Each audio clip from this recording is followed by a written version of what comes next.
Hello, everybody. Welcome to the Pies Nation podcast, where the pies are hot and the drinks are cold. My name is Nicholas Sacco, your host for this week's episode 24 of Season 5, or episode 137 if you're counting from the beginning. It was the bounce back we needed after a handy 8-point victory over the Cats, getting back to our brand, our DNA, and while some more injuries have hit, the confidence has certainly returned. We chat plenty about that win over Geelong, including Moore's injury and Ginni's impact. Plus, we are joined by a very special guest as part of another big episode this week. And because we have such a big guest, we've got the full studio involved. Jack, Luke and Marcus, welcome, boys. And great to have such a nice episode coming up after what was an important win for our boys to get back to what we know best, and that's winning.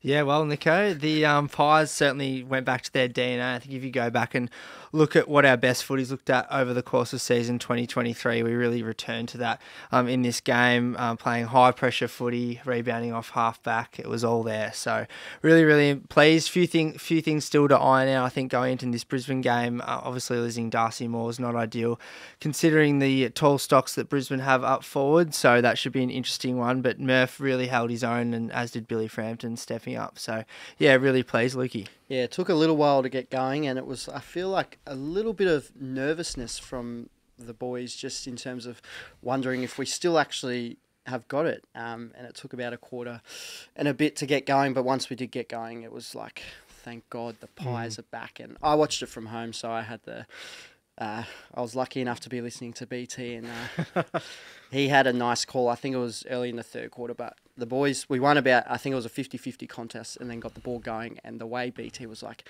they're back, the Pies, and I was just like, yes, we are, like, thank God, because We agree with. I was just a little worried. Like, it wasn't the end of the world the last couple of weeks, but it was just that worry. Have we lost it a bit here? Like, heading into the time of year where we need to be hitting our straps, it was just that little bit of concern, but I felt like we got a lot of what we wanted back, and now we're ready to roll into the remainder of the year. Thank you, Lukey. Good to be back, boys. Big week for the Pies Nation podcast, and I've actually got a hack for that one, Lukey, where you have to deal with the Channel 7 commentary, which is woeful. If you're on KO and you go and line up the Triple M commentary with what's playing on your screen, you can actually watch a full game of football with Triple M in your ears rather than BT and JV, because I agree it's a little bit hard to bear at the times. But anyway, I digress. Boys, no Nick, no worries. It was all about Josh Dacos on the weekend, and what an incredible feat it was to see our new, or perhaps standing quarterback, go about his business with some of the most delightful kicking skills you'll see, and it was a huge part of the match, Nico. I thought we really wrestled back momentum in that second term, and Pies are back in one game just like that. It's really incredible to see what a week of football can do. Well, let's get stuck into it in a bit more detail. We'll start like we always do with the pie that caught your eye. Unlike last week, so many players I think we can choose from that 22. So we'll start with you, Jack. Who have you gone for? Yeah, I went with the big fella, Dan McStay, this week, Nico. 13 disposals and 2 goals. Really solid showing from Dan on Friday night. Probably a performance that I think sets the benchmark for him in terms of expectations. And now it's probably more a clear understanding for us as fans on what his role looks like within this side, as well as having a really solid game throughout. The reason why I caught my eye is because there's a lot of one-on-ones down the line at really crucial points in the game where he probably had no right to even make the contest, but was able to make it, and not just half it, but go ahead and win it and propel us forward. And, you know, after that sort of half-time period where the game was still on a knife's edge, we got ourselves right back into it, being a point down at half-time, but then, you know, being able to propel us forward to the lead. I thought he was a really, really influential part in that. So, and his effort was probably, and Hunt was highlighted in his stats with 7 of his 13 possessions being contested, and was also able to get on the ball with 7 score involvements. So, yeah, huge game from Dan McStay. And your pie that caught your eye, Lukey? Yeah, mine was Ginnivan, Jack Ginnivan. I just thought it was unfortunate we lost Darcy Moore, and it probably wasn't the ideal replacement for Darcy Moore to bring Jack Ginnivan on, but I just thought that was about the point in the game where he got himself involved straight away, big contest, and it kind of got the crowd back into it and the momentum back on Collingwood's side. I thought we were speaking before you got here off air, me and Jack, about Jack's game, Ginnivan's game, and just thought it was probably one of his best in his career without dominating on the scoreboard. He got himself involved in a lot of scoring involvements nonetheless, but actually not kicking a goal, but it was his work around the ground and maybe possibly a blessing in disguise to have gone back into the VFL playing a lot more midfield minutes there and has, I don't know, toughened him up a little to go and actually win his own footy around the ground. So, it was a really good performance by Jack and hopefully a lot more to come. 3 goals, assists, 5 score involvements, 10 disposals. So not a bad effort for 3/4 of footy. He was so clean every time he got the footy. Just tough. There was that one right in the middle of the ground where he just had to go for it and put his body on the line. And he almost, broke that even. I think, who was it with Tom? I want to say it was Tom Stewart or Zach Guthrie. I got blonde hair in my mind, long blonde hair. So one of those two, I think. And he was held his own. It was just one of those contests where you can back out a little and that's fine. But if you go in and you just got to put your body on the line and do it for the team. And I thought that was a real step up for Jack because it's not always what he can do. So, I really love Jack's game and hopefully plenty more to come. You, Marcus. Thanks, Lukey. Play that caught my eye this week was similar to you, Jacko, in terms of a forward, Jeremy Howe, who was able to have so many contests. I thought his influence in the match at a time where it was really on the edge in the second term was incredible. The Cats are renowned for their intercept marking, and particularly Tom Stewart. I know they all float around on different opponents throughout the game, but in that second term, Howie just brought it to ground time and time again. And he's 33, I think, now, boys, but still has that leap and enough presence in the air to halve so many contests. So he was enormous for us. And again, I'm not sure how long he lasts in the forward line, depending on what now happens with all of these injuries, but he was huge, so loved his game. Nico? Gone with Nathan Murphy because you mentioned, Luke, about Jack not being the ideal sub. Well, we were able to find someone that could replace his role almost immediately, and Murphy really stepped up. Finished with 6 marks, 2 of those contested, which was an equal game high. 6 intercept marks as well, all those 6 coming, which was just terrific. 7 intercept possessions, 9 1%ers and 3 rebound 50s. And take away Cameron's 7 goals because he just towels us up every single week, so that's just not a surprise. But I just really felt when someone had to stand up in that back line, it would have been really easy to just put Jeremy Howe back there and probably he doesn't get the influence on the game he would have liked, but Murph really rose to the occasion with Billy Frampton by his side. They were able to perform really well and really quell the other forwards in that Geelong forward 50, apart from Cameron, of course. So he was a big reason why we won the game, I felt like, on Friday night, and it was terrific to see, well, that his syndesmosis injury wasn't as long as first thought last week when we were all picking sides without him in there, but also just to see him have that ability, remind us a little bit that he can definitely play a role as that taller defender, and we're going to need him to do that over the next fortnight as well. So, full ticks to Murph for his performance on Friday night. I thought he was exceptional. My backup for the pie that caught my eye was Brodie Myercheck because I really didn't like the commentary around him over the last few weeks of fans calling for him to be dropped and, he's no good and he's out of form, when people really forget how hard he does work to make things happen. And yes, it wasn't falling his way over the last fortnight, but he really stood up again inside forward 50, finished with 5 and 6 score involvements, 6 marks, couple of tackles as well inside forward 50. His game was exceptional and just what we needed to get things rolling, I think. When he's down, we're all down, but when he's up, we're playing some fantastic footy, and I was very impressed with Checkers. I was about to say that. We were speaking on Friday night while watching the game and saying he's kind of really always a barometer for how Collingwood's going to go. And when he's up and about kicking a few goals, that forward line is functioning really well. And at least if he's not kicking goals, he's getting himself involved, score involvement-wise. But it was nice for him to get the reward this week. 5 goals, only the second time in his career, but the second time this year. So, yes.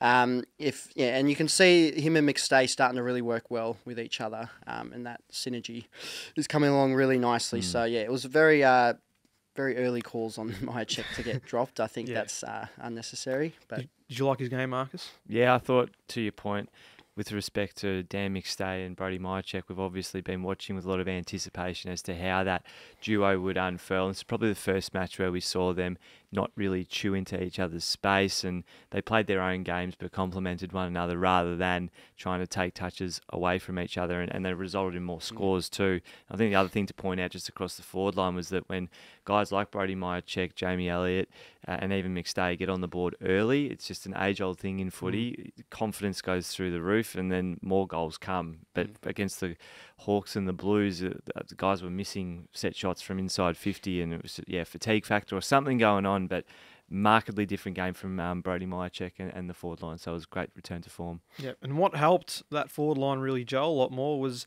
our ability to win or create scores from intercepts, because last fortnight that was non-existent, and that's been our brand for so many games throughout this year. We scored 61 points from intercepts. That run from halfback was well and truly back. Yeah, it was, Nico, and it's amazing. I think it sort of comes from not one bloke, but I thought Oleg Markov was really instrumental in that run off halfback, and it was so good to see him once again, when given the opportunity over a 4-quarter period during a game, really excel and take that game on. So yeah, he was pivotal. I thought just his sprint, his leg speed, and he's really good overhead and able to affect contests because of his athletic ability. So yeah, really big game from Oleg, Lukey. And Quaynor back to his best. Yeah. He had I think he only had the 6 touches last week, or it might have been the week before, but he just had a bit of a little minor down period. But here's another one when he's flying and up and about. This team is playing well because we're getting that run and drive from the halfback. He had the 22 disposals, so he was back in a big way and back winning his one-on-one contest, which I think he's only lost 3 for the year. So Yeah, superb. Yeah. Unreal. Talking about players returning to form, there was a bit of pressure hanging over the likes of Pat Lipinski and Tom Mitchell's head, but they both really rose to the occasion as well. I think Lipper particularly needed a big game, and he was able to stand up with 25 touches, 8 tackles, 21 pressures, acts, and 7 score involvements. Marcus, I thought it was the game he needed to just bring some confidence back into his own game, but remind, I guess, the whole side that he has a place in this 22, and when things are going well everywhere else around the ground, he can really reap the benefits. For sure, I called his name as the player that caught my eye last week for probably the wrong reasons, and I backed him in to bounce back, and with 25 touches, maybe Nick Dacos coming out of the team allows a guy like him to have a bit more influence at stoppage, but I thought as a connector, him and Bobby Hill were instrumental in making sure the ball moved from forward wing to inside 50, little handballs here and there, kicks, creative kicks, really, really important for our side in making sure that we have set shots on goals. It was awesome. What about Tom Mitchell in the middle? Was able to get it back to his clearance-winning best.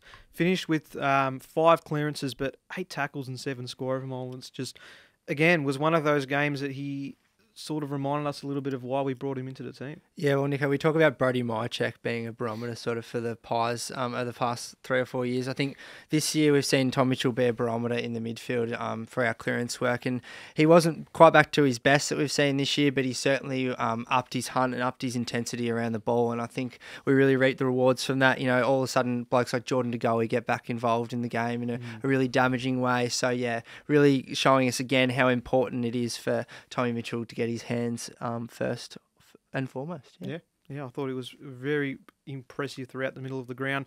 When you I saw you put up a post, Lukey, was it the day after the game, about Ginnivan and Hill working in the same forward line. Remember, we had a discussion about this at the end of our podcast last week about whether Ginnivan could come back into the team, and it was like, well, you're not going to bring him in if Hill's still in the team. One of them's going to have to push up. It wouldn't really work with our forward structure. It just so happened that the opportunity came where both of them could play in that forward line for 3/4 of football, and it seemed to work out pretty well. I mean, I know everywhere else was flowing pretty easily, but I didn't mind that idea, and potentially not only will it create some more pressure for spots in that forward line, but I think if there's some chemistry that can be built between that pair particularly, it could create a pretty dangerous duo. Well, I just think it created a lot more excitement and danger in that forward line, and something that we've been lacking, not even just in this last couple of weeks, but for probably the last 2 months almost. Just a bit of unknown in that forward line, and I thought we spoke, me and Jack, before you got here as well, about Bobby Hill, and thinking it possibly was one of his best games at the club as well. And you couple that with Ginnivan coming in and playing one of his best sort of 2 to 3 quarters at senior level. I think we're going to have to see both of them 4 quarters together and how that works, what the actual plans are behind it before we make any big calls on their spots in the side. But I think they both have earned that for the next couple of weeks at least. So it'll be interesting to see. Can Hill and Ginnivan work? Yeah, absolutely. They can, Nico. I think what's more impressive as well, not just outside Hill and Ginnivan, Jamie Elliott and Bo McCreary also had exceptional games as well, playing relatively similar positions. Just on Bobby Hill at the moment, that goal that he kicked going towards the Ponsford end is one of my favourite goals under the Craig McRae era, outside the Jamie Elliott match winners and so forth. And 7AFL, again, you've just got to be better. James Brayshaw, you have to be better. That was one of the greatest goals ever, and it was just, all he got was bang, and it was just... That's all he says, bang. That's That's so all he's got. frustrating. It's all he's got in his...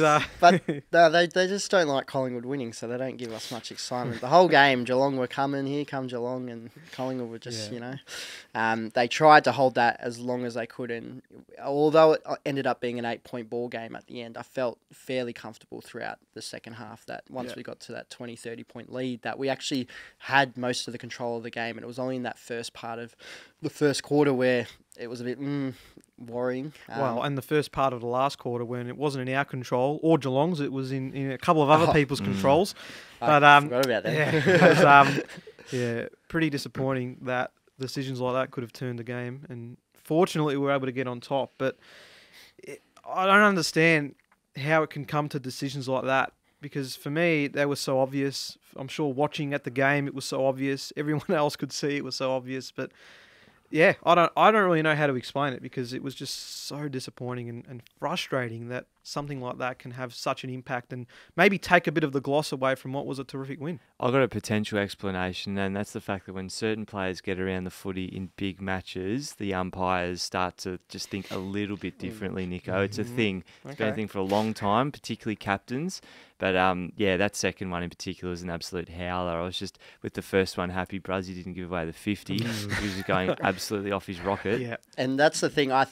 So in terms of who can make that decision there with that first one, it's the boundary umpire's call, and he hasn't made a call. So then Bruzzy's going off. And the field umpire, I think, is like, I know it was out in the full, but I can't make Stop that. talking. Cause So I think he let Bruzzy off with that one.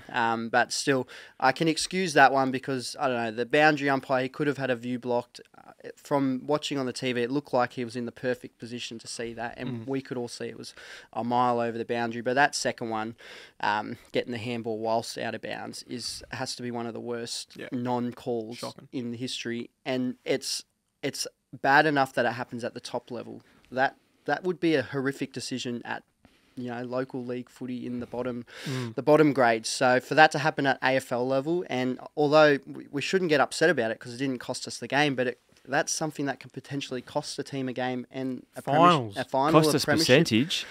So we don't just not talk about it because it didn't cost us the game. It could have. It was only an 8-point ball game. So, very disappointing. And I hope the umpires have a good hard look at themselves. Rip in, Jack. I was at that end of the Jeremy Cameron one, and I don't care what anyone says. Listening to SEN on the way home, Nico's one of my favourite pastimes after a win or loss. That you get the talkback radio and some colourful characters getting on there, giving their theories about footy. And one of them was about Pythagoras theorem and angles and all this stuff. And you can have your Pythagoras theorem. I had the perfect spot. I was right behind the goals for that on level 3, and he was in row A of level 1 there, Jeremy Cameron. I don't know how that wasn't called out of bounds, and a bit frustrating on the bloke. He's still got to go back and kick the goal, and I think even though Jeremy Cameron's one that doesn't need a helping hand, we do have to sometimes sit back and admire some really special games like this, and he's had a lot of them against us, and another exceptional game from Jeremy Cameron against the Pies, so I think that should be noted as well. I actually can't think of one game Cameron didn't perform against us, even going back to GWS. All I was thinking throughout this match was, thank God Tom Hawkins wasn't a late walk-up start, because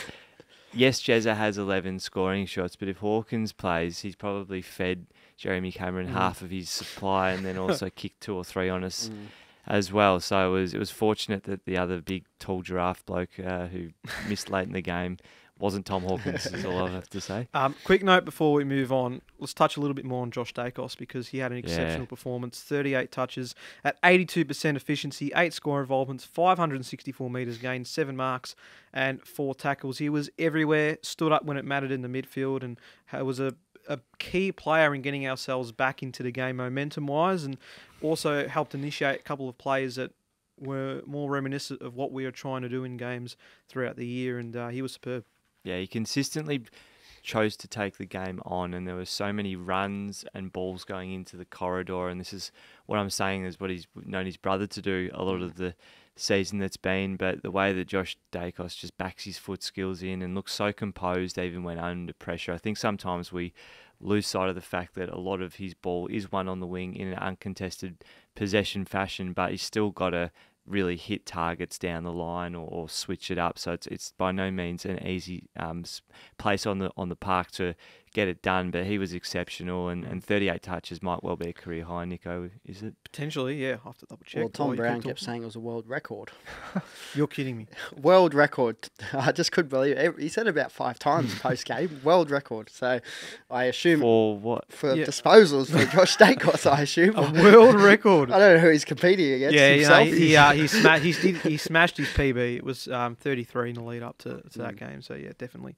But Josh Dacos? Yeah, mate. He just seems to read the play so well. I thought as well as our attacking ball off the halfback and our contested footy being lifted this week, Nico, I thought we positioned ourselves really well at the drop of the ball, at the big blokes, which we haven't done over the past couple of weeks, and he was really central to that. You know, how many times has the ball spill out on Friday night and off acute angles, and Josh Dacos is there waiting for it just because he seems to know where it's going to be at all times. So, yeah, another exceptional game for Josh, and, yeah, one where we really needed him to lift up in the absence of his brother. Yeah, I just thought he was magnificent. If he can continue to play like that before Nick gets back into the side, well, tell you what, it might have a bit of a change to our votes for Pies Nation, because right now, because we're going through this through finals, remember, but Nick Dacos has a pretty clear lead at the minute, but Josh Dacos is starting to rise his way back into contention at the moment. So he's only about 30 off. I'll just double check the actual thing, but yeah, it's about 30 off at the minute. Is that before this week latest round's votes? No, so this is counting this round's votes. He's 33 votes off his brother Nick at the moment. Got at least 2 more games without Nick coming back, and then it'll be hopefully 3 finals. So he's got the full 10 from that game against, oh my God, I forgot who we were playing for a sec, the Cats. But looking at the actual vote tally from our fans from the weekend, so it was a full 10 for Josh Dacos. Mycheck with 9, Nathan Murphy 8, Hill 7, Ginnivan 6, Lipinski 5, Quainer 4, McCreary 3, Pendlebury with 2 votes, and then McCreary finished off, Maynard, I should say, finished off with 1 vote. So a great spread of different players there who were able to perform at their absolute best on the weekend. Let's get to our votes from Friday night. I'll start with you, Marcus, this time. Who are your 3-2-1s? I'm in that chair, aren't I? You are. If you're watching. 1 vote I gave to Jeremy Howe. I thought, once again, he really did probably not have the most amazing statistical match, but was there and making sure that the Cats didn't go the other way during that second term when the margin was large and they probably wanted to put their foot on our throats, which they certainly tried to do. 2 votes I went with Lipper. Thought he was back to his best and really was important in connecting a lot of forward movement, as mentioned, and 3 votes to Josh Dacos, because quite clearly one of the best games of his career, Nick. Certainly was, Luke. World record, apparently. Yeah, 1 vote, Jack Ginnivan. I thought he deserved a bit of love, and yeah, played a really good role once he come onto the ground, and has had a tough year battling it out in the VFL, but it shows he's come out the other side hopefully now, and we'll move forward now. 2 votes, Brody Mycheck deserved it for his 5 goals, and 3 votes, Josh Dacos, for his world record performance. You, Jack? So I gave my 1 vote to Nathan Murphy. I think considering the week that he had, the uncertainty around it, and then the adversity he had to face in game with more going down, I thought his ability to step up earned him a vote. 2 to Brody Mycheck for reasons that Lukey's just mentioned, and 3 to the obvious Josh Dacos, Nico. Exactly the same as you, Jack. I gave 1 to Murph, 2 to Checkers, 3 to Josh Dacos. We don't win the game if any of those 3 don't stand up and perform the way they did. So I thought they were brilliant. So there are our votes. We've got the fan votes as well. Now we're going to push a very popular segment of ours right up to the first segment here. It's our Guess the Crowd competition, of course, with our guest coming up very soon. We thought we'd pump the Guess the Crowd competition winner up this week. Before we get to that, do you want to go through margins? Yes, please. Yes. You've got some good margins for us. So shout out to these people getting the Pies by 8 points. Lionel Chu, we've got Robbie Bernard, Pies by 8. Simon Burke, Pies by 8. Jack Hartley has 8 as well. David knows more. He knows a lot because he's hit the Pies by 8, and that is all. So a few tipping the Pies by 8 this week. Very good effort. Now, another big crowd again on Friday night, wasn't it, Jack? Yeah, 70 highest. What was it? 79,000 ended up being, Lukey? It was, yeah, just about that. So I think I guess the crowd winner was about 100, maybe just under 100 off. So We've had some real close guesses over the last couple of weeks, 4s and 3s, so even hundreds isn't too bad. We've got Matt on the line ready to join us, so let's give him a quick call and we'll see what he's got for us for Guess the Crowd.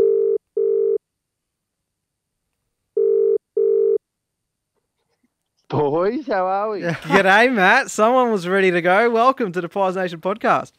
As I said, mate, I've been waiting for this for my whole life, so I was absolutely ready to go. Well, you've picked a good week because we got a nice 8-point win over the Cats on Friday night, and it's put us well and truly on top of the ladder. Were you there watching us against Geelong, and what were your thoughts on Friday night's performance?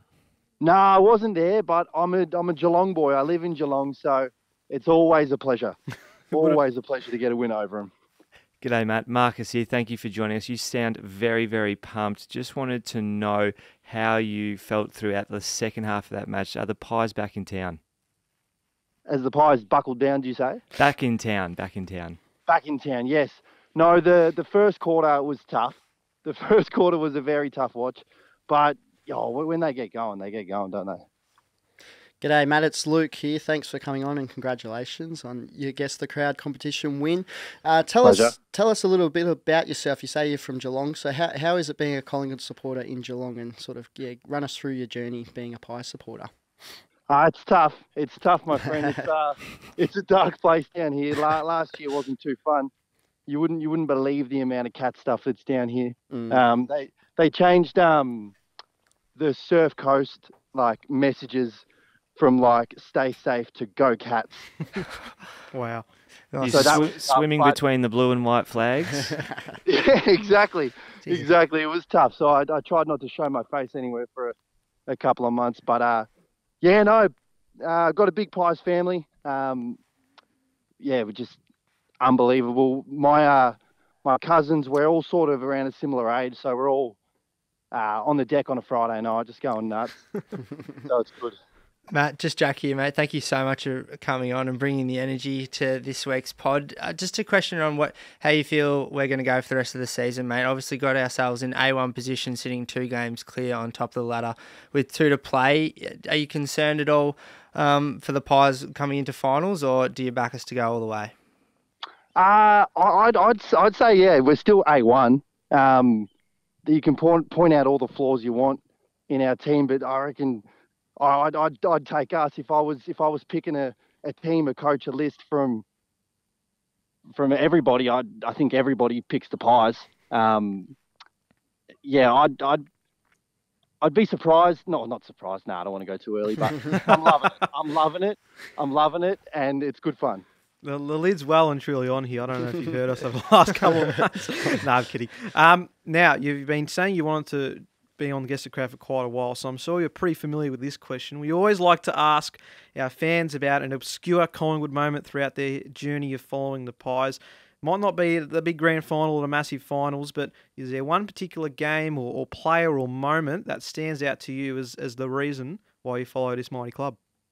I was racking my brain thinking of this because obviously I knew it was coming. I couldn't. It's a really hard thing. Every time you ask someone, I'm like, no, that sucks. Mine would be way better than that, but it actually is way harder than I thought. And I think a couple of people have said this, but that night Tommy Mitchell had 54 touches against us or whatever, and Bucks was getting sacked at halftime, 2017, and the entire list was getting traded, and the world was falling apart. And I remember when we came back and won that game, I was on the aisle seat as Bucks was walking down. And because I think was it at Marvel? No, MCG. It was MCG. It wasn't the MCG, but Bucks was walking down, and at halftime, everyone wanted to rip his head off. and after the game, it was the most emotional thing. Everybody in the crowd was crying, "Yes, Bucks, we love you, Bucks." and that was a good night. I'll never forget that one. Oh, that's goal. That was the win that turned things around. I think a lot of people have said so. I'm glad that we're 100%. able to get that result. Matt, it's been awesome to have you on as part of the podcast, mate. Thanks for giving us some of your stories and your journey as a Pies fan, and hopefully we're celebrating plenty of wins to wrap up the year. 100%, boys. It's an absolute pleasure. Thanks for having me on. Thank you, Matt. Cheers, Matt. Good on you, Matt. Thanks, boys. Bye. There we go. That was Matt joining us as part of the Guess the Crowd competition. That could be you if you guess the crowd closest each match day. So keep an eye out for the post that Lukey does on our social media channels. Give your best shot at guessing the crowd. And if you're closest, that will be you joining us as part of the pod. We've had a few excited members come on as part of this segment, but I reckon he's right up there as one of the most joyful we've had. A1. I rate that match. Just lost the sound there. I rate that match that he's chosen, the 2017 one against the Hawks. That was that period was a pretty dark period for a lot of Collingwood supporters, but that win was one that'll stick in the memory bank as a really memorable night, Nico. So. Remember it vividly, to be honest. That whole year was just a shambles right up until that point. So I'm glad there was something joyful to come out of it. So. Yeah, nice to hear from Matt there. Brought the energy straight out of the gate, Nico. It was that Ginnivan sub feeling, wasn't it? Just needed a little. He did. Little Yeah, hit. when I did message him, he replied pretty much straight away and said how pumped he was and how excited that he was to come on. So yeah, I knew we were going to get a good one this week. Surprised he didn't message you to say, hey. I did have someone actually message me, and I had to give him the heartbreaking news that no, you actually weren't the winner this week. Oh, God. But it's good that everyone. It seems to be such a popular thing every week now that gets the crowd, and people are really getting around it, especially with our monster crowds that we've been able to have this year. So yeah, it's exciting. Well, if you thought our first segment was big, wait until you see what the second segment's about to involve. We've got a massive guest joining us. It's going to be a brilliant chat, and we're looking forward to you guys hearing or watching it right after this. Welcome back to the Pies Nation podcast. We're going to get straight into things with a very special guest joining us on this week's episode. And to be honest, there's so many accolades we could pick off, but 2010 Premiership captain is a pretty good way to kick things off. So, Nick Maxwell, welcome to the Pies Nation podcast. Thanks for having me, gentlemen. Really looking forward to this chat. Before we get into your career and Collingwood, tell us a bit about what you're doing right now and where you're based, and a bit about the company you're the CEO of. Yeah, I had about 20 years in footy, and got to about July last year and had the opportunity to leave footy. I guess there was a few different things going on in my life. Kids are starting to get to a point where there's a lot going on weekends, and I was starting to miss out on a lot of things. And I guess after 20 years, it's also good to go and do something different. So opportunity came up to become CEO of ECLA, which is something that my brother-in-law and I had been working on for many years. So, and we actually, our business partner is Paul Tuddenham, who's now on the bench. On the, I like to say he was on the bench because he obviously played for Collingwood for a few years there. Who's on the board at Collingwood now as well. Yep. So we've got high-end service offices in Hawthorn East, members only, bar, restaurant, cafe, dining room, event space. So being able to take a lot of the lessons from sport about culture and connection and be able to take it in where we've got a lot of different businesses working with us. So, plenty of lessons from sport, but it's something that's different and learn something new every hour. So it's exciting. No, it's perfect. And of course, you joined that role after being at Collingwood for quite a few years post your playing career. Yep. I want to chat about 2022 because you had, some big roles coming your way, but also there was lots of change at the club with Fly coming in and some new coaching personnel, pretty much everything, all the positions were getting changed at the club. How did you find that time? And by the time you left, was it May or June that year? Yep.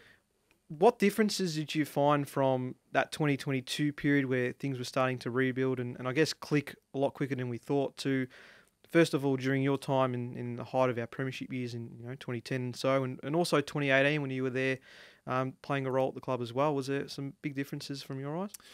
Look, there's always differences, but I mean, you're always evolving in a football club sense because the game evolves and things change. So for us in 2022, obviously with Fly coming on, I had a good relationship with him already because he was a development coach when I was a player for a start, and then he had 6 years as the kicking coach at the Storm when I was a leadership coach. Oh, wow. So we spent a lot of time together as well and got to know each other.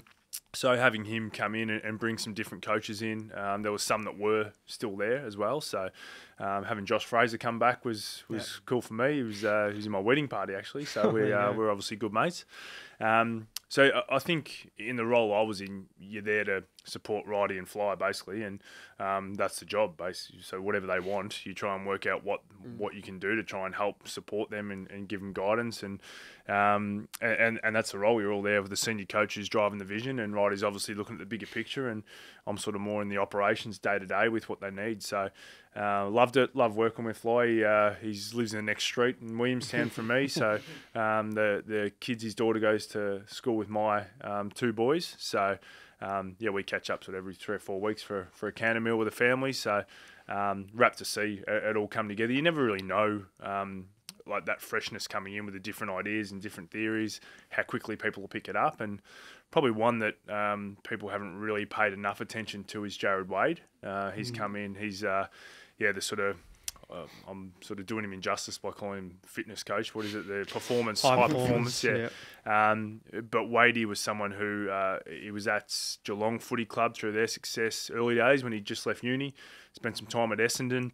Went up and worked with the Rabbitohs for many years. And he's someone who brought a different sort of hardness to what I felt was starting to become too much of a medical and looking after players and not enough of a performance, like driving them harder and like almost trying to break them, which is a bit of the Storm way, where Bellamy would say, "Nah, keep pushing them," and I know they'll be super fit. The ones I'm left with, I might lose a couple on the way, so that was a big part of that for me. Was seeing him come in and being able to push that and change the mindset. So that's probably why you see Darcy Moore running laps 2 days after he's done a hammy. So, Wadey is pretty good like that, knowing that what the human body's capable of and working with the doctors and physios and his performance team. Nick, you've just touched on it there a bit about your time at the Melbourne Storm as well and at GWS as well as the Pies. Can you just touch on some of the various leadership benefits you've sort of enjoyed from being at those elite sporting organisations? I think probably the first part for me was that I'd been with only one club for 12 years, so I didn't experience another club. So I didn't really know. You don't know what you don't know. So the Storm one came, it was just a surprise to me where Belzer rang me up and said, "Can we grab a coffee?" And he and Frank Panisi talked me through what they wanted to do and how they wanted to start planning for life after Cameron Smith, Billy Slater, Cooper Cronk and a few of the other senior guys there. So it was good to be able to work probably 20% of my time with those guys and then about 80% with the next wave of leaders coming through. So it sort of made me think about, I didn't feel like you're always learning in leadership. Like there's no end, there's no Super Bowl or championship. Like you're always learning every single day, and every day you could have a good day and then an hour later something goes wrong and you've got to jump on a hand grenade and start again. So look, for me, it was great to be able to go through that with them and I guess reflect on what I think's the right thing and how teams should work, and working with individuals because everyone's different. Some people have strengths in certain areas and others don't. And I guess for me, even when I was captain of the club, I had so many great leaders around me, but all in different ways. Like Benny Johnson was a leader in that people just go, "Oh, he's a rat bag and he'll play up the rat pack and all that," but he'd grab me and go, "Mate, check in with so-and-so because he might have gone for a beer at a nightclub with him or something that night and or the night before and knows that some issue came up or he'd spoken to him, like in terms of he's struggling at home with something or he's whatever it is." So so it takes a lot of people to have a good team and for all that leadership to be across the board. So I guess for me, being able to go to the Giants, because I didn't know what my future held either. So being able to see how all that worked and work with different people there, different coaches. And as you said, the Storm for many years, it was something that was a great experience and it helped me, I guess, become more rounded in seeing different environments. Do you want to speak on your journey, I guess more so the early days and being cut by multiple places before ultimately getting your show at Collingwood, and then we all know what happened after that, but just speak on the early days and how that sort of tested your early days and the resilience you sort of built from there? How long have we got? Plenty. I guess for me, I growing up in Geelong, if you're not part of the Geelong Falcons system, you're never seen as someone who's going to make it. So all I wanted to do was play AFL football. So I guess the first opportunity came as a 15-year-old. I was 14 for the under 15s. You get a letter in the mail, and you go through, and there's 120 odd, and they keep cutting that squad down, and I got right down to the end and was cut. And then the next year's top age went through the same process again, and got down to the end and was cut. As a 16-year-old for the under 18s, same thing, and got cut.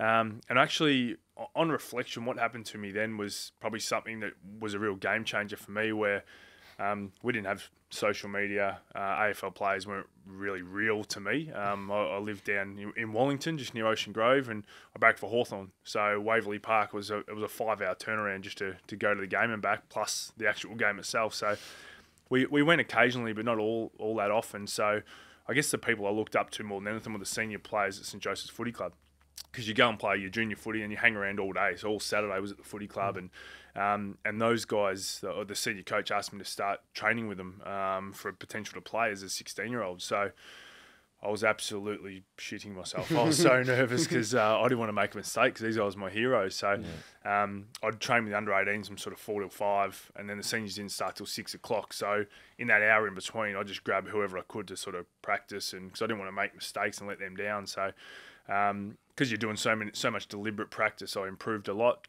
And played one senior game. We lost by 120 points to North Shore. Wasn't all my fault, but I got dropped. But I got to play that one senior game. As I said, my sort of standards improved because I was amongst better players. Like they lift you up, that sink or swim thing. So went into the fourth crack at the Falcons as a 17-year-old, and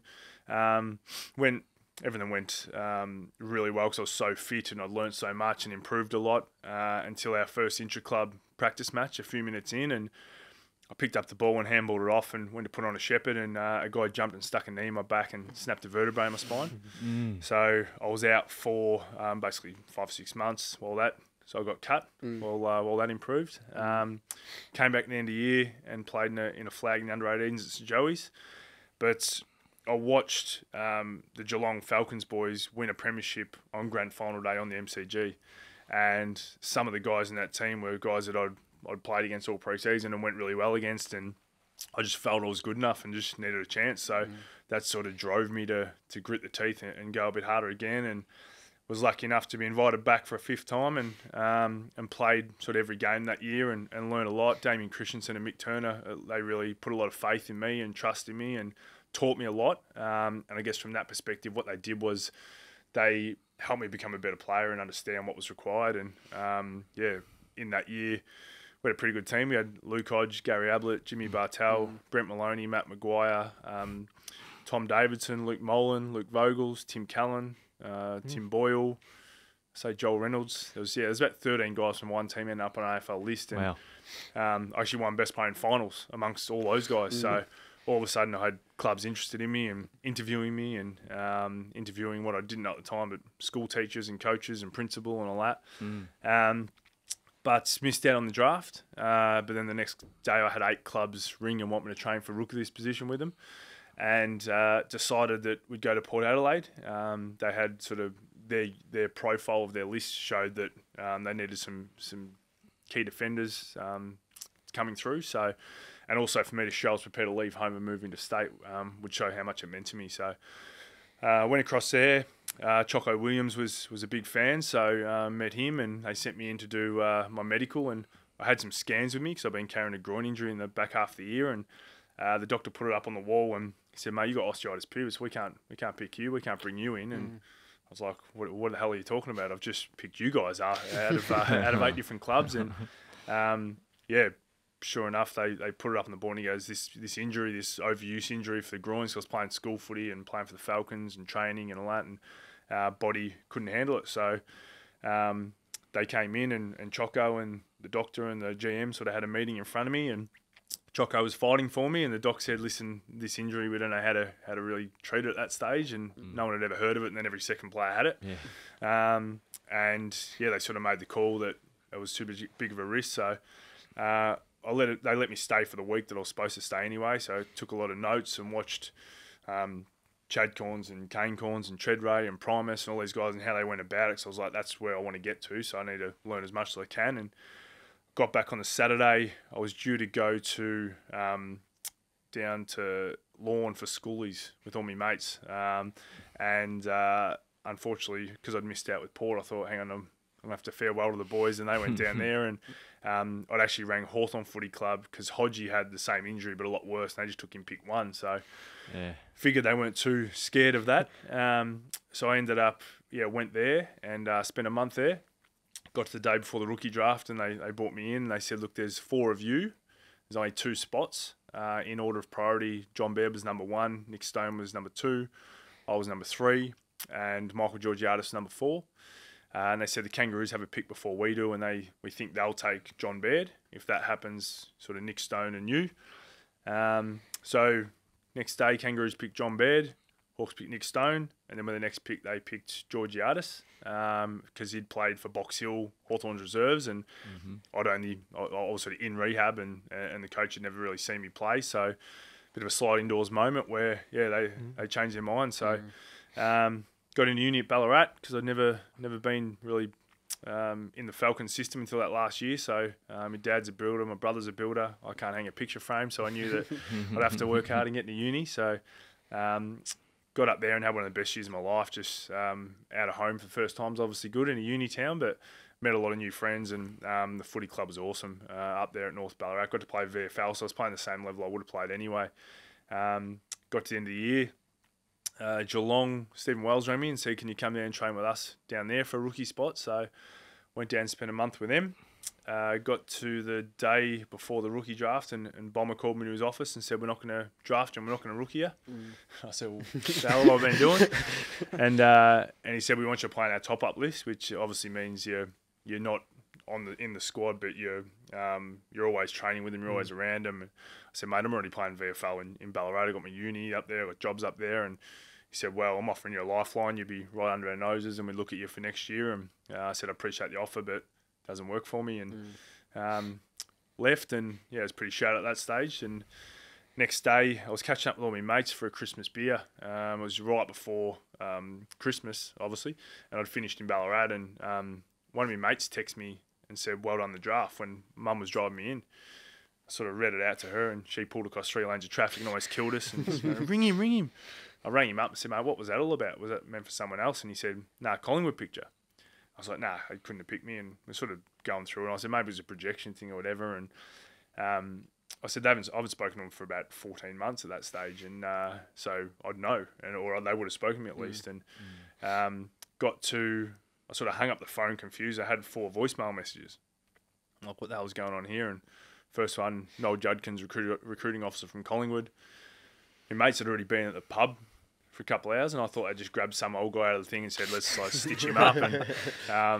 And so I just deleted it. And then went to the next one and said, "Is Mick Malthouse coach the club?" I'm like, yeah, bullshit. And I deleted it. And the third one was my player manager, Peter Lenton. And he was screaming down the phone going, you beauty, how good's this? And the fourth one was Bucks, who was the captain at the time. So that's how I found out I got there. And went on to a rookie list for 18 grand before tax. So it's not all beer and Skittles. Had to work at Telstra every Thursday. But had a great year, and it was probably big thing for me was the Williamstown Footy Club. That was our reserve team, and we won a flag down there. And to have Troy West and Brad Lloyd and Sam Cranage and Marnie and Smoker and Adrian Fletcher, all these guys who were great VFL players, obviously some of the AFL experience as well. It was just a great community, and they sort of looked after us and taught us a lot. And it was lucky enough to get another 1-year deal after that, and I guess the rest is history. Not too bad. Awesome. Beautiful, Maxie. Thank you for that. Just a lot of threads throughout there demonstrate how you've constantly have to come up as the underdog and fight against resistance. Did leadership find you, or did you find leadership throughout your playing career?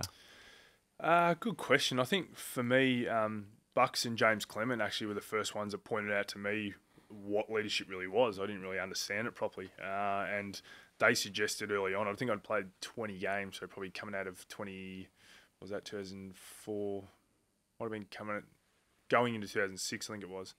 And they said to me, you should nominate for the leadership group. And I'm like, I'm barely getting a game. Like, well, why would I? And they're the ones that explained to me that leadership is like you're showing up early to make yourself better all the time. You don't leave any stone unturned. You look after your teammates. You're always encouraging. You organise stuff off the field to help bring people together. And they're sort of going through these things that I never really understood what it was about. And so from then I thought, okay, well, if that's what leadership is, then they were things I did naturally, I guess. They weren't things I did because I thought I would be a leader or a captain or anything. Like, I've captained one team in my life. I don't know anything. I don't know anything about it. So that probably became an advantage for me in a way, in that you don't know what you don't know, and I just did what I thought came natural to me a lot. So I guess it's also around like the timing of things. Like if James Clement hadn't retired, then obviously he would have been the captain after Burnsies to him, not to me. Yeah. So, but different circumstances the year before sort of changed for him with his family, and so he went out and Bucks went out, and then Burnsy for a year. So I had no idea that I'd end up being captain. And again, as I said, that takes a lot of people around you to help with what that role is. It's not just that figurehead, and I think that at times we probably get too focused on an individual and not understanding that there's a whole team of people that play a lot of different roles to allow leadership to happen, and to happen in a good way. Yeah. You mentioned with those early years, so say 03 to 06 and 07, before you got into those leadership qualities that we've been able to see you use in the latter stages of your career. Talk to me about those years before Bucks retires and Burns becomes captain, and then that discussion becomes about who's going to lead the club. We know that the leadership qualities came after, but in terms of the actual performance-based things and the playing during your time in the early stages of your career, talk us through those moments and what you felt you were looking to achieve after each year, the relationships you had with some of those leaders you mentioned with Bucks and Burns and Fraser, and what you were looking to get to by that 07-08 stage before you could really, use that as a building block for the next stage of your career. I was probably just looking to be the best player I could be and play my role in the team, to be honest. Because as I said, the other stuff came naturally to me, like just encouraging at training and helping everyone, and trying to be there for my teammates and all that. So all I was trying to do was do my job and be a valued teammate on the field, which I wasn't always that. Like I was clearly one of the last pick for a long time there. So, but I guess I realised pretty early that the things that I could do that probably not everyone else was prepared to do. So, like for me, being able to get the ball, find someone who's a better user of the ball than me, like someone like a Heater or Jono, or someone goes flying past, give them the handball, and then try and knock over the guy running behind him and put on a shepherd, which is, for me, that was something I actually enjoyed doing, being physical and aggressive in that. So, and I know that not everyone did. So I guess it, for me, was about trying to understand, the role you can play. Guy McKenna, at one stage, I can't remember exactly what year it was, but it was around that time where he was a defensive coach for us, and he taught me something that sort of changed my whole perception of the game. And he said that, what's the furthest anyone can kick the ball? And I said, probably 60 metres. And he said, so if the deepest defender is 80 metres, if you're 80 metres away, you're still in a pretty safe position, right? And I was like, well, yeah, because you can come forward to that contest 60 away if you think you can have an impact on it, or you can adjust and then go back if you think you can't, so you can still adjust in play. So he goes, but there's no point ever being 100 metres from the ball.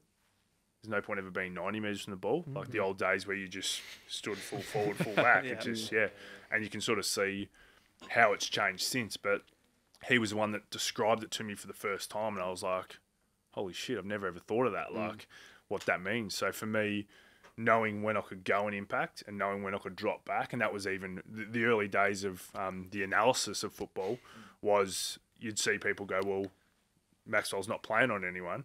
That was because my guy was still 20 metres back outside of the screen because I was coming forward off him to impact that next contest, which happened a lot in those early days before opposition started rolling up their six forward into those contests or to sweep different stoppages. And that's where we started to adjust, where it was myself or it was Heath or it was Harry or whoever it was who would drop off and be that extra man, because that's what the opposition give you. And then at times they'd play six forwards and they wouldn't do it. So it was just about knowing what the opposition are going to do. And I guess that's where, for me, people would go, well, I hope none of you are going to ask this because I'll take it off your plate, but who was the best player you played on? And I had a game in 2008 where, I think that was the year where Buddy kicked his 100. Yeah, that's it. Where all our key defenders were out, and I was last man standing, had to play on Buddy. And like, Buddy's quicker than me, fitter than me, stronger than me, obviously better than me. And so when I went down to full back to line up on him, the runner was out there before the bounce and just cleared the other five straight out, and just like, this is Christmas. And I went and stood 20 metres in front of him and just thought, well, I've got to cut angles to try and beat him. But Buddy he was obviously a brilliant player, but he was also brilliant because he knew that Sam Mitchell was left foot or right foot, sort of 20 metres. That was sort of his 25 metres. That was his sweet spot. He knew that Hodgie was mostly left foot and he loved kicking it out into space and making him lead onto it. He knew that Ruffy would come out very upright and want to have you more leading at him than across him. And that Cyril was a left footer who could hook the ball back over his shoulder, which is really rare at speed. He was someone usually you think, all right, I've got to protect that space, but Cyril could also go back that way. So I guess all those things and another 5 players that I could mention, he was great because he was obviously a great player, but also he was great because the guys up the ground made him great. And so for me, I prided myself on being able to know all those things and know who they go to, who's the target, who can I drop off into space because I know that they're in an area where they're not going to get the ball. So all those little things were just my way of, because I didn't have all the extra skills or the extra speed or whatever you want to call it. I couldn't do those things, but I could obviously work out how I could get an advantage in the mind. So can't even remember what the question was. No, it's fascinating because you look at the back line today that we've got, there's so many similar traits that you talk about, and it was sort of a breakthrough period in the late 2000s where we weren't seeing defenders do that so often. So it's remarkable to hear that it was happening back then, or you at least trying to emulate that and seeing how common it is right now. It's a very similar game plan, by the way. It's less aggressive with the ball, obviously, because Mick was very much it's easy to defend if you go around the boundary. But yeah, definitely from a defensive standpoint, high pressure around the ball, but could try and compress it and play it in your front half. That's certainly a very similar game to what it is today. Can I ask about 2007? Because we've had Paul Medhurst on this podcast before. And from a fan point of view, it seemed like a little bit of a missed opportunity, but another one of those years where we sort of came out of nowhere, had a really good final series, got to that prelim and lost by just 5 points. For yourself personally, I believe that could have been a bit of a breakout year for yourself. You won the Gavin Brown Award and played some incredible football during that period too. We all know that incredible Max Rook tackle in the prelim. That was just extraordinary. But looking back on 2007 in particular, did it seem like the year where everything started to click, or where you believe the potential was just so high for what could be achieved over the next few seasons?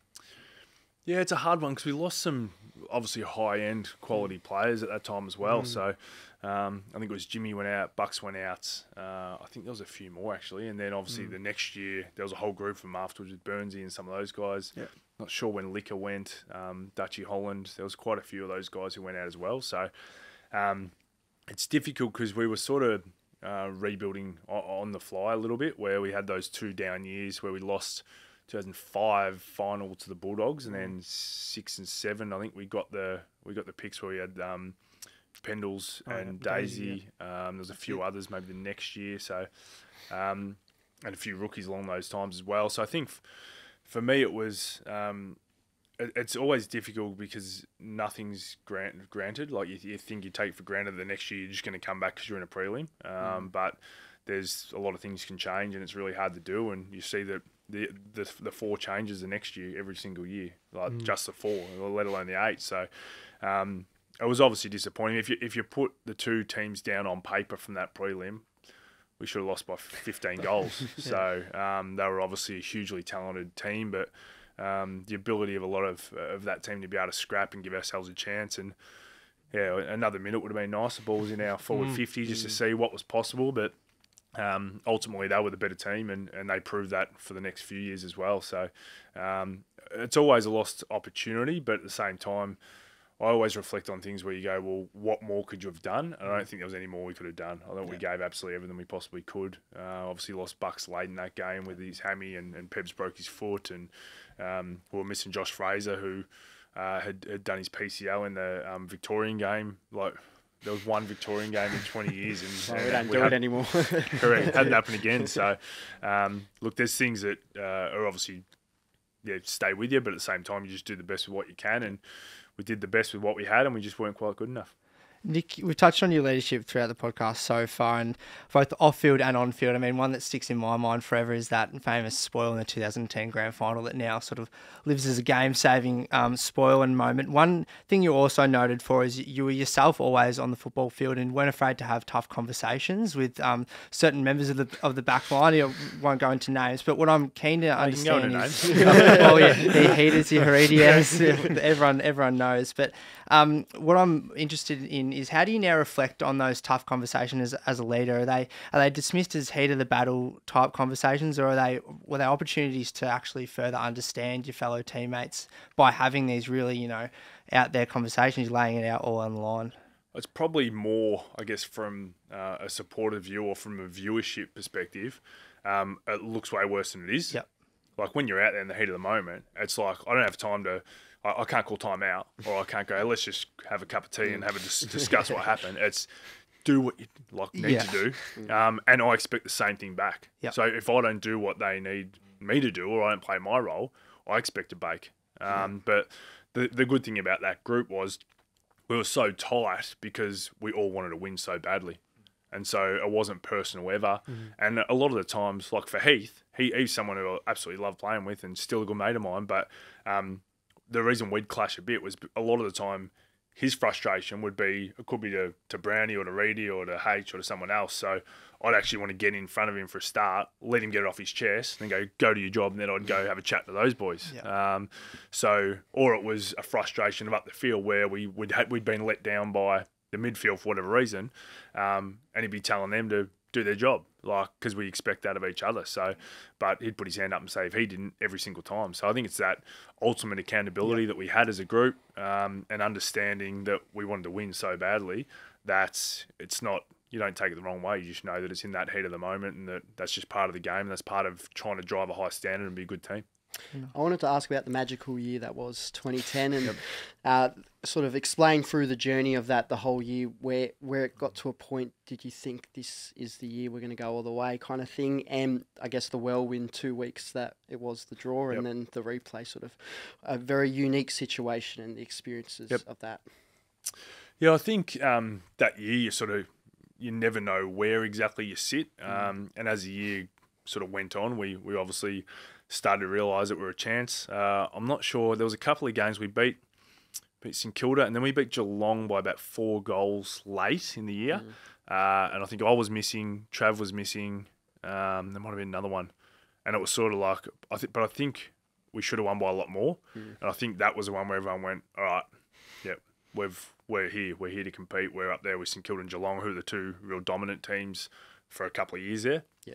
So I thought that that was a game I remember us believing.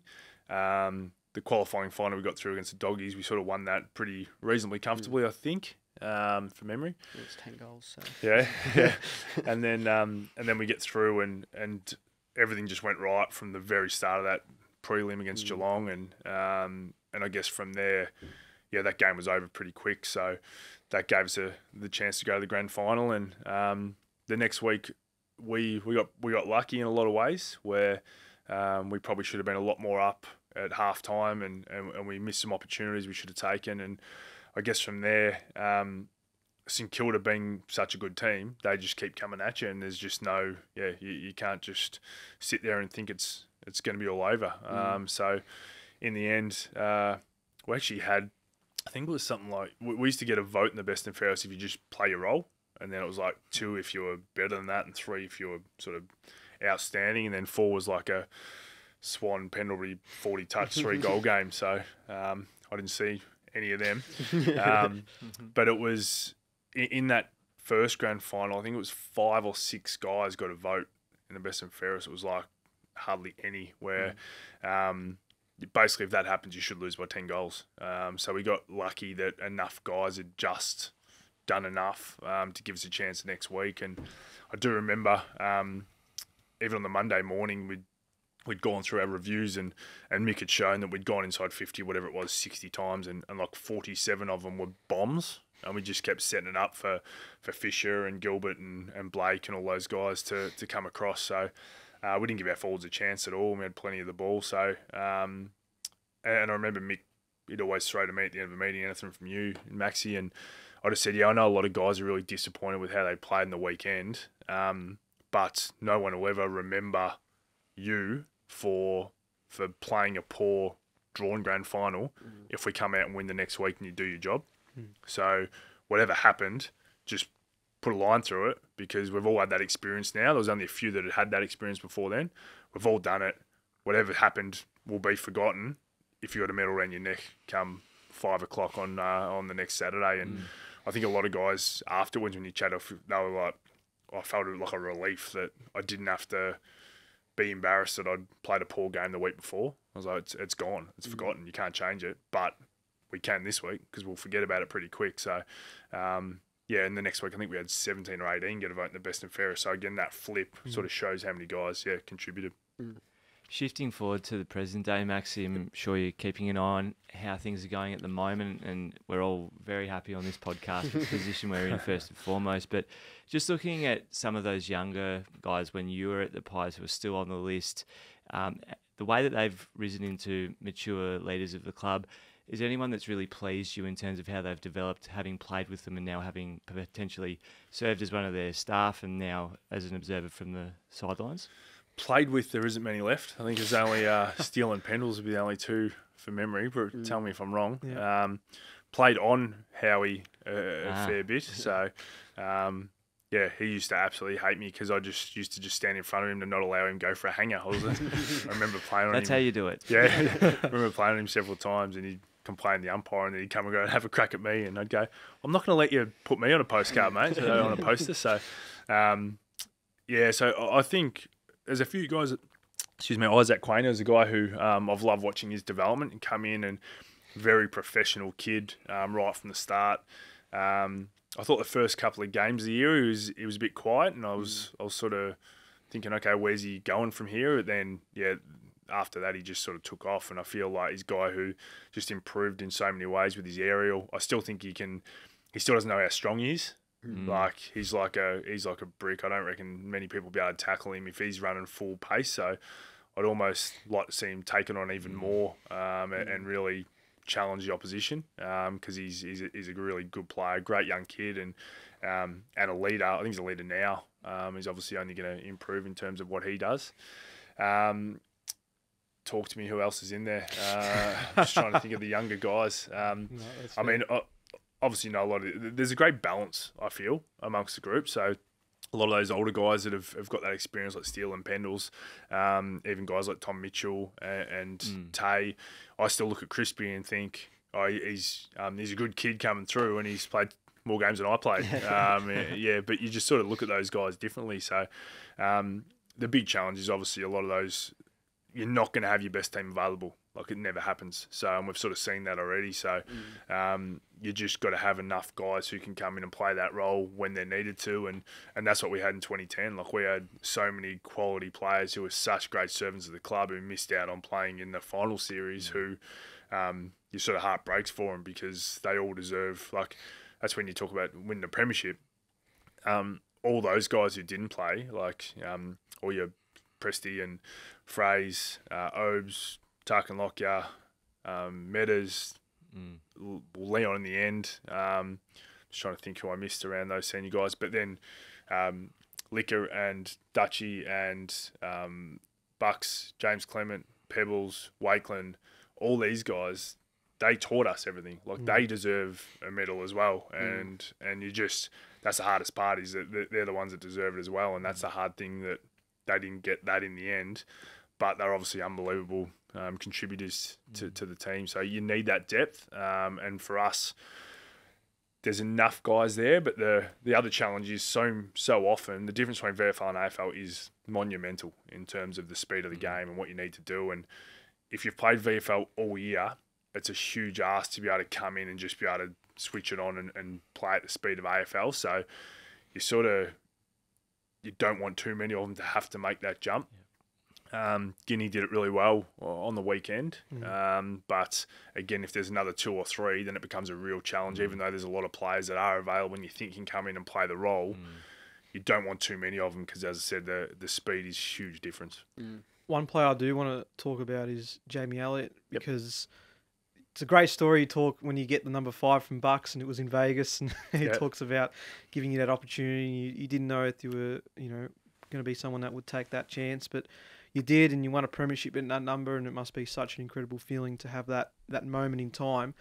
When it came time for you to hand that number 5 jumper across, and I'm sure there were a few options in your head as to where you wanted to go, and to see Jamie have that chance to take that number on board, and we've marvelled at how great he's been able to come back from all the setbacks he's had in his career over the last few years to get to a point where he's contributing regularly in our best 22.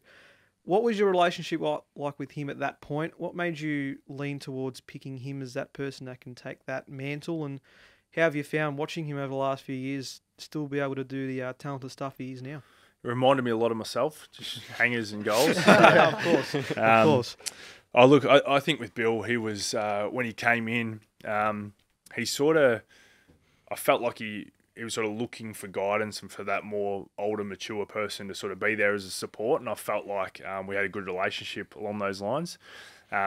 He was someone that I was thinking about for that, but also what probably secured it was he came to me and said, I'd really love to take over it because of the relationship we'd had. But at the same time, he said, I really want to be a leader at this club. And so I'd like to be able to carry that on with me. So that obviously helped my decision because it meant a lot to him and he thought about it as well. So obviously he's had a ton of setbacks, but to see him push through all that, be so resilient and then be such a good player. Like he's someone that he does so many things off the ball that supports his teammates that is really hard to judge and understand how important it is. I think if you go to a game, just watch him for a few minutes and the running patterns and what he does and the guidance and the leadership of supporting his teammates. You love watching it. I certainly do. So I think we get so caught up in watching the ball all the time. I think it's good occasionally to try and take your eyes off it and force yourself not to look and just watch what he does and how hard he works because he's someone that sets a really high example for how you need to go about it. And he's always there for young kids and stuff at training. So obviously he's a favourite of a lot of them. And you'd always ask Bill, can you do a video for this kid? And he'd walk out and he'd go, here's a signed boot as well, send that to him and stuff like that all the time. So, he's a ripper. You talk about watching him from afar. I guess the last 18 months have been the first period for a long time where you've been able to just watch football with just one lens and not have to worry about playing or coaching or any of your other roles. What's it been like watching Collingwood play the way they have been, as a supporter and watching with your family? It's good watching with a beer in my hand. And also, I'd until the Essendon game last year, which funnily enough, Jamie kicked the winning goal, I'd never taken my kids to footy. Because I'd always playing or working. So it's been awesome to be able to take them along and be able to share it with them and sit there and enjoy the ride with them because it has been such a good ride and even see different sides of them. He had Archie, my oldest, had one of his best mates who's a Carlton supporter. We had my boys and then him and his old man and his brother, and we're at the Carlton game in that last round. Nice. And to see Raf, my little one, was going bananas after he won, and Archie wasn't even celebrating. He sort of had his arm around his mate who was crying because he was upset they just missed the finals. So even like little experiences like that, to see that he was sort of always wanted to be there for his mate as well. Those opportunities I haven't had. So again, that was part of that 20 years of doing something. Well, what's next? Let's go do something else. And that means I've been able to do some coaching with the under 10s and 12s and get around them and be able to take them to footy and experience those things differently. Are you vocal at the footy? Can we hear from you? No, I'm pretty good. I'm pretty good, yeah. There's, I guess you sort of get to the point where you got no control over it and you can be frustrated, but it's sort of more for me, it's more the, geez, you didn't quite see that, or because it's so easy. It's so easy up in the stand compared to what's going on down the ground. But I'm pretty good. We've got a video question, so I'll pop this up. Who's this one from, Luke? We got Riley Wilson, who's actually a good mate of mine. But we did on the socials, we did a guess the guest sort of thing. Yep. And whoever got the first kind of correct guess, we're going to get to send through a voice question or a couple questions as part of the promo for having you on. So no insider trading there, Luke. No insider trading. And so Riley, he's a very big Collingwood supporter, and when I told him that you were coming on, he was stoked. So yeah. All right. Well, let's listen to what he's got to say. Let's do it. G'day boys, Riley here. Big fan of the podcast. Long time listener, first time caller. He's got a couple of questions for Nick. One would be toughest opponent you've played on directly. 2, how good were the celebration kick-ons at Mad Monday for the 2010 premiership? And best sledge you've ever received. Cheers boys, keep up the good work. There we go. Good work, Riley. Well, I sort of stitched up a little bit with that first one, but I'll throw another one up because there's a guy who I played on every single time we played against Sydney, and we used to play those games out at Amy Stadium out Olympic Park. Yeah. And I used to have to play on Ryan O'Keefe all the time, and he was just like the fittest guy ever. And we had a good battle and good record sort of on each other, but he was a guy that just worked and worked and worked. I knew that was going to be a huge challenge every time I came against him. So, but obviously Buddy's story I've already mentioned. Kick-ons, it was an interesting one because we all had to be, the majority of us were leaving on Tuesday to go to Shane O'Brien's wedding in Bali. Oh. So because obviously it got pushed back, a week. So we thought we would have had the Cope one on the Friday night and then plenty of time to be able to go for the Tuesday. But obviously because it got pushed back, we had Saturday night. But you're with all your families and that at Crown. So I think in the end, after the after party, I was one of the rare ones that probably left. I was home by about 4 o'clock that morning. I wanted a few hours sleep because I wanted to be the next day at the family day. I didn't want to be rotten.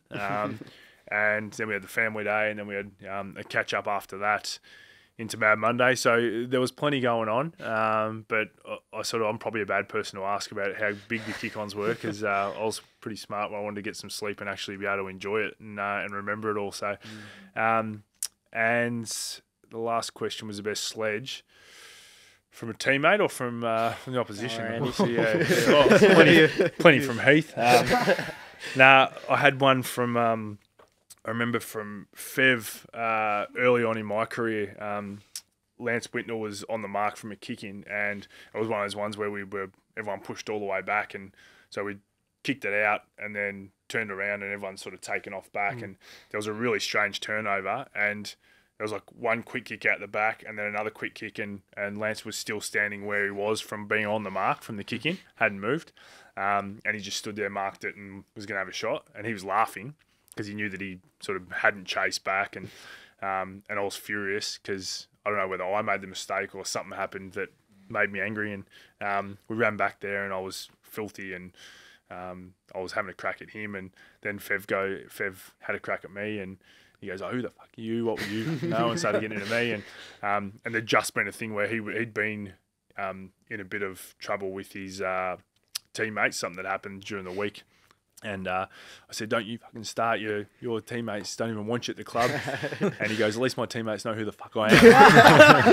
and that was good. But what made it worse was James Clement started laughing. And I'm like, "You're supposed to give me some support here." So, yeah, Fev got me on that one. That's gold. Love that. One final one from me, Nick. Thank you so much again for coming on. It's been so problem. enjoyable. But look, any advice for new leaders? I think in any setting, whether it be sporting, corporate, or even on a work site, what's a leadership quality you think that any new leaders should have on board before taking upon that role? Yeah, good question. I think there's a few. First one is do your job and do it well. Don't ask others to do their job or do things that you won't do. So lead by example in terms of your work ethic and what you're prepared to do. So be the leader that you want them to be for a start. I think the other thing is when you're leading younger people as well, they think... I'll go back to when I was at the Storm. When I first started with their young leaders, they're looking at Cameron Smith, Cooper Cronk and Billy Slater as the leaders. So they're going, okay, that's what leadership is. And that's unreachable for a young leader. Like they're the captain of Melbourne, Queensland and Australia. So they're looking at that going, there's no possible way I can ever be there. So they take another step back because they're worried about I can never get there. So you actually break it down. I remember very, very small and quick story was around early on. I met with them and I said, "Who's showing leadership this morning?" And they were just sort of sat there and I said, "Well, you haven't." I pointed one of them out. I said, I was parked behind a tram at opposite 117 Swan Street, the cafe, and you were sitting there having coffee with one of the other boys, and this old lady was walking on a walking frame trying to get into the door, and she couldn't hold the frame and open the door, and you leapt out of your seat, ran across, opened the door, she went in, you came back and just sat down. I said, mate, that's leadership. That's community leadership, where there's 20 people who saw that. They're all embarrassed that they didn't run across and do it. And now next time that happens again, they're going to all run over and they're going to do it. And then 20 other people are going to see them do it and be embarrassed that they didn't do it, and then they're going to do it. I said, that's what it's about. It's about all those little things and taking those little steps. It's not, the inspirational speech is one of 100. So don't think it has to be there. Think one step, then the next step, then the next step. And I think we had 6 guys out of the 8 of them end up captaining an NRL club out of those 8 young guys. So it's sort of break it down and give them little tasks and little things that eventually all the big stuff will come later. So, they're probably the 2 things for me is be the leader that you want them to be and set the right example. And the second one is break things down so that it feels achievable and reachable. Now, I should preface this by saying the lid is on, but can I ask, you're our last premiership captain. We're looking pretty good this year. Yep. What would your emotions be if we were able to get up this year and win that 16th premiership? Would you have any reflection on what you were able to achieve 13 years ago? Would you be, just incredibly joyful being there with your family watching us? What would it be like? What would the emotions be if we were able to get on top this year? Of course, you'd be absolutely pumped for them. You know how much work goes in. It's not just the players that play. It's all the coaches and the endless hours of watching vision and doing what they can to help players be better. But then there's a ton of staff that are there, like membership staff and merchandise and accounting and community. And then you've got all the trainers and the property people and all these people that you don't ever see, and they put in so many hours and so much work, and they're just as passionate about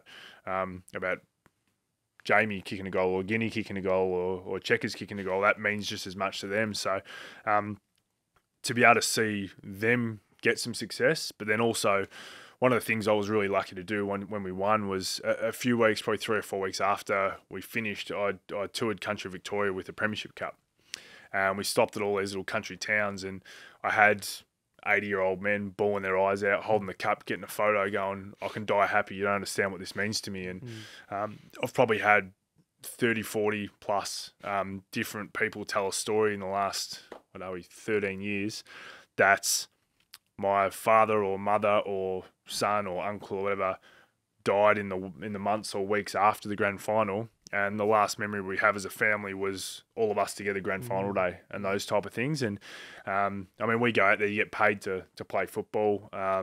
You give it everything you've got, but at the same time, you don't realise the impact you can have on people's lives. So to be able to know that another 500,000 plus supporters and members would feel that joy again, that's something that I'd love to see and, love to see them all get that reward.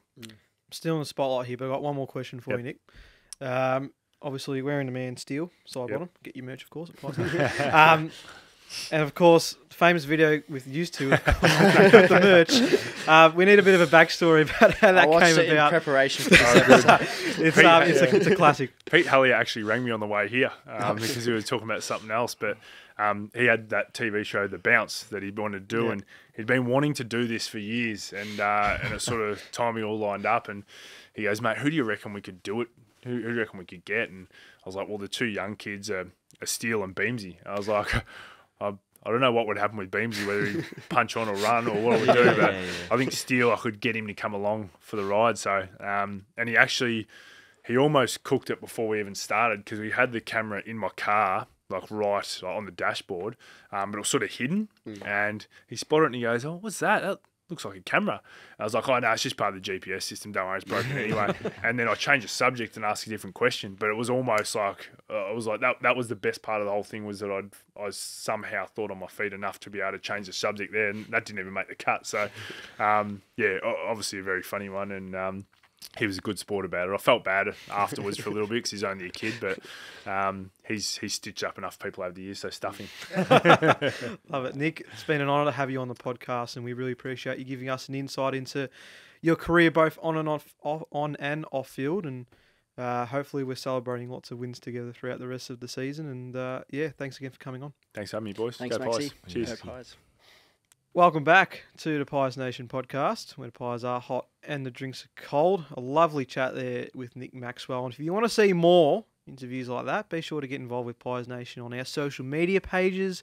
Be sure to give us a nice little tips. Is that still going on, isn't it? Yeah, well, I hope so. Buy some merch. Buy some merch, of course. If it's still more, Oleg's going off the charts, so I don't know how many more there is left. But so make sure you get your Oleg merch. But great to have Maxi on and giving us an insight into his career and the way he goes about things in life, and also some insights into the current day Pies too that we may not have known. So very grateful for his time. Yeah, phenomenal chat, and I was so enthralled by listening, sitting next to him. But I'm gonna have to go back and I think re-listen or re-watch, because he went into a lot of places where I didn't think we get to. So it was really good. Yeah, so great to hear, Nico, all the great qualities of Maxi the football, and also I think Maxi is a person as well, getting a real insight to that. So yeah, unbelievable, real pinch yourself moment, I think, for us boys on the pod. Yep, certainly was. Before we wrap up this ep, let's have a quick chat about the VFL, because we love winning here, and they certainly got a big win in the end.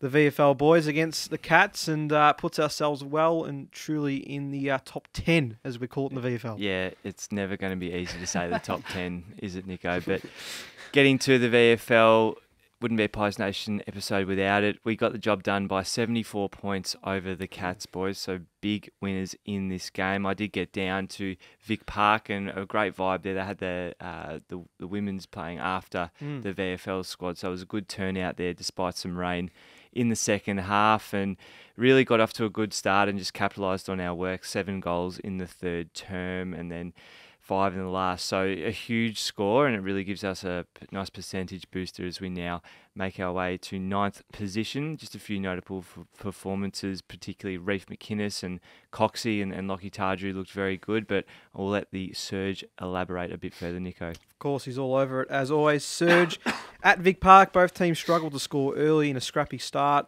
Pies started to dominate better as work rate was first class. Speaking of class, Cox provided gold class service to his mids in the centre and around the grounds. Forward pressure was high. Kruger and Reef were good up forward. As the game progressed, the Pies piled on the goals, kicking 4, 4, 7 and 5 in each quarter.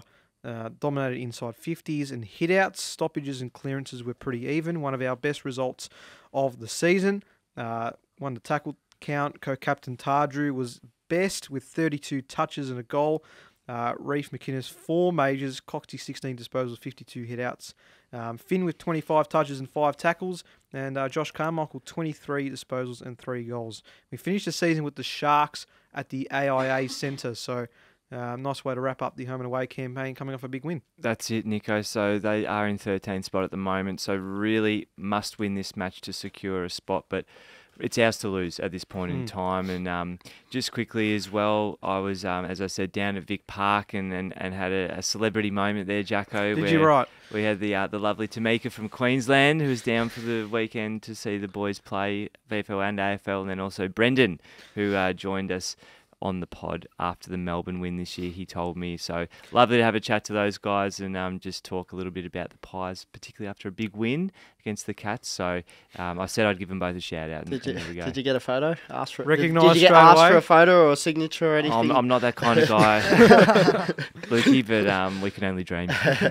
Well, let's hope that the winning vibes keep going against the Lions this Friday night. Really looking forward to seeing what we can do against a quality opposition in Brisbane at our favourite place in the world, Marvel Stadium. If we can get that win, then that's top spot pretty much done and dusted. I mean, you could just about say it is anyway, but mathematically we're pretty secure. And an important note on that one, Jack Gunston and Daniel Rich both ruled out for the remainder of the home and away season, boys. So 2 big names for that team come finals. Yeah, eases the load a little bit on the forward line with no Gunston, but I think Frampton and Murph have some big tasks ahead with the likes of Daniel Hare and Hipwood. They do, Nico, and I think the commentary this week will be around the tall timber of Brisbane's forward line. But one bloke that did absolutely destroy us up at the Garrett, burning in my mind, being up there in Brisbane earlier in the year, was Charlie Cameron. So, yeah, really looking forward. I'm not too sure who goes to him. My initial thoughts is a bloke that Maxi mentioned before, Isaac Quainer. I think that'd be a really good matchup. Very both speedy type operators. But on the fast tech of Marvel, I think Isaac Quainer. I think Charlie Cameron could have a really big game. So important that we nullify his input.